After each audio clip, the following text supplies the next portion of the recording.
Be happy. Be healthy. Be your best.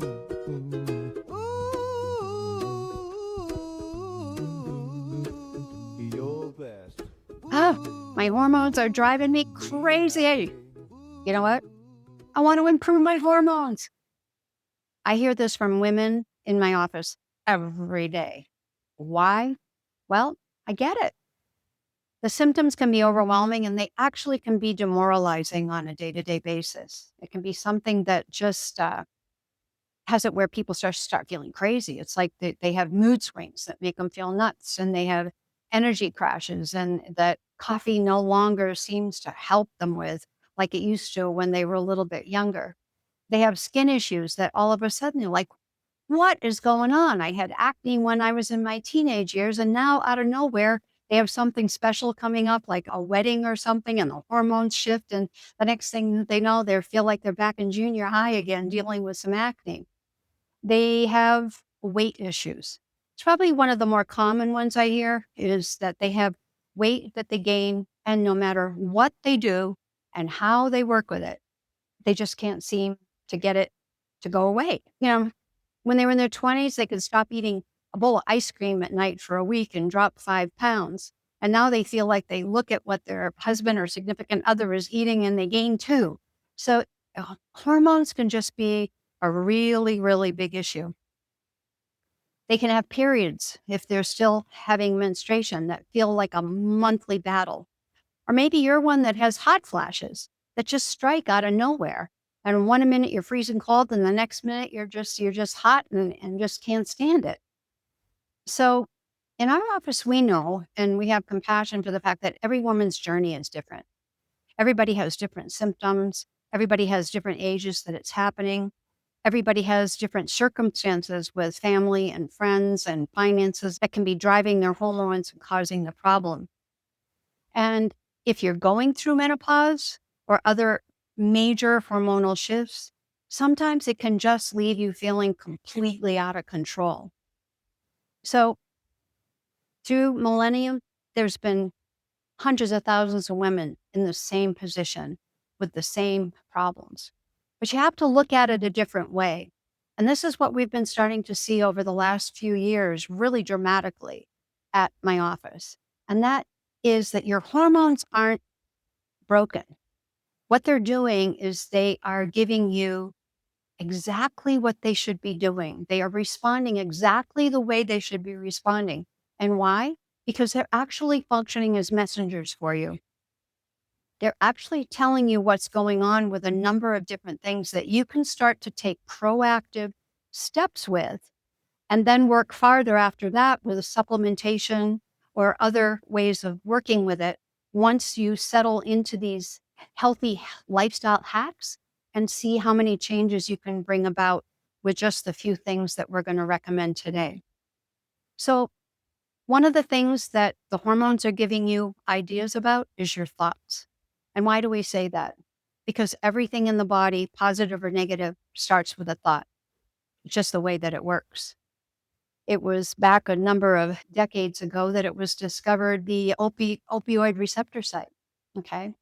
And the lady that found it found that when you have positive thoughts, your brain releases positive neuropeptides that go and attach to organs, glands, and systems. And when you have stress and negative thoughts, you have other neuropeptides that go and attach to those sites as well. Her name was Candace Pert. And her group actually won a Nobel Prize for the fact that she discovered that, because it laid the foundation for realizing that everything that we think affects our body, and everything that we think produces emotions that are also tied in with those neuropeptides. So your hormones are telling you a lot about how you're thinking and how those chemicals are affecting your whole body, including your endocrine system that manufactures your hormones. That leads you to stress. Your hormones are actually giving you a very good reading on how much stress you're under. Because the more you're under stress, the more the adrenals have to cope, the more the minerals in the body are being used up, and the more the endocrine system, the whole hormonal system, can't function correctly or make the hormones in the correct balance like they're supposed to. A lot of interrelationship there in the body with stress between the pituitary, the adrenals, the thyroid, everything in the body that has a lot to do with hormones. Another one is your diet. Your diet can have a profound effect on your hormones. And a lot of women that I have worked with have found that just by adjusting their diet to what we are seeing through testing them is aggravating their hormonal system or helping their hormonal system, have been able to get a lot of relief to these different things that they are experiencing, and then have laid enough of a foundation for us to go farther and figure out what supplementation they're missing, or possibly what lab tests or what things need to be done to further tweak and see what levels need to be adjusted. So diet can just have a huge effect. A lot of women are affected by gluten. Some are affected more by dairy. Some are affected by GMO corn. Others by soy. Others have a problem with oxalates. Some have problems with nightshades. It goes on and on and on. Some of them aren't eating the correct quality of eggs, and that's affecting their hormones. We see it all the time when we test people because the testing that we do connects their brain to a software program where the brain actually goes through different algorithms and picks out the things that it sees on a daily basis is bothering their hormone system. Another thing is environment, okay? The environment that people are in, whether it's an emotional environment that makes them more positive or negative or happy or sad or on eggshells or relaxed, environment can have a huge, huge effect. The other environment that can affect is if they're in one where they're constantly fighting with chemical toxicity, pesticide toxicity, pollution toxicity, mold and fungus, black mold exposure. All of these things, when we test people in our office all the time, we see when these are affecting their hormones and thus making it where they're having those things happen on a day-to-day basis. Another thing is the products that you use, whether it's cleaning products, makeup products, all of these can have chemicals and different substances in them that can really trigger an upset to the hormonal system. And so when we are checking people and find that a lot of these chemicals or pesticides or whatever come up that are in different cleaning products they're using or makeup products or other exposures, then we're able to help them eliminate those so that their hormones start to balance out just from those lifestyle changes. And then your sleep. Sleep is something that has a profound effect on hormones as well. And so when we do some of the other hacks, we find that people aren't having as many hot flashes. And so they're actually sleeping better through the night. And then we have a lot of practical suggestions that we give people so that they are getting better sleep. So sleep, the better you sleep, the better your hormones. Try to get to bed earlier. 10 o'clock is great.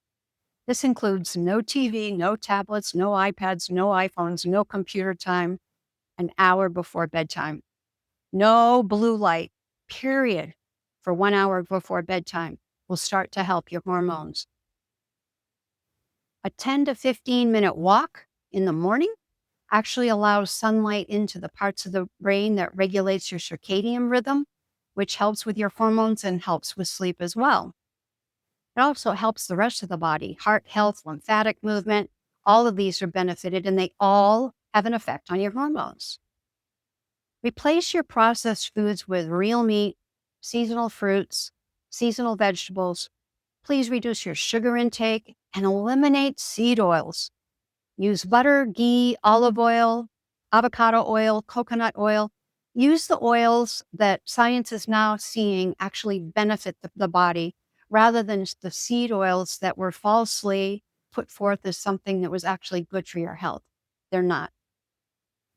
Create healthy boundaries for stress. You're expressing the word no, okay, becomes a complete personal health sentence. Start setting healthy boundaries. Help with your stress levels. You'll be surprised how many times a day, if you evaluate that you're just agreeing to or saying yes to something, you actually on an emotional stress level or wishing that you had said no and said it firmly and stuck to it. In your environment, swap chemical-filled products for natural alternatives. Take a look at what's going into the makeups, the shampoos, the conditioners, the skin lotions you're using. And then just keep in mind that at our office, we can do a lab scan of hair, saliva, and urine samples to customize recommendations for you and help you get some of those hormonal imbalances to start foundationally be under control and more stable, and then be able to go from there with other suggestions to help even further. So I want to mention one thing. There is a company called Heart and Soil, and they make a phenomenal product for women. I am not sponsored by them. I have just seen the effects of this product, and I've seen where women start to take it and in conjunction with the suggestions that I made about environment and food and sleep and stress and emotions and all of that, they just get excellent results. So I hope some of these have helped you. Please like and subscribe and share this valuable information with people. And if you have the time, drop a comment below. And if you're just listening, you might want to go to our YouTube channel and not only look at this one that we did, but look at some of the past ones that we've done on seed oils, caffeine, and other similar subjects. So we look forward to hearing from you and look forward to our future sessions that we do.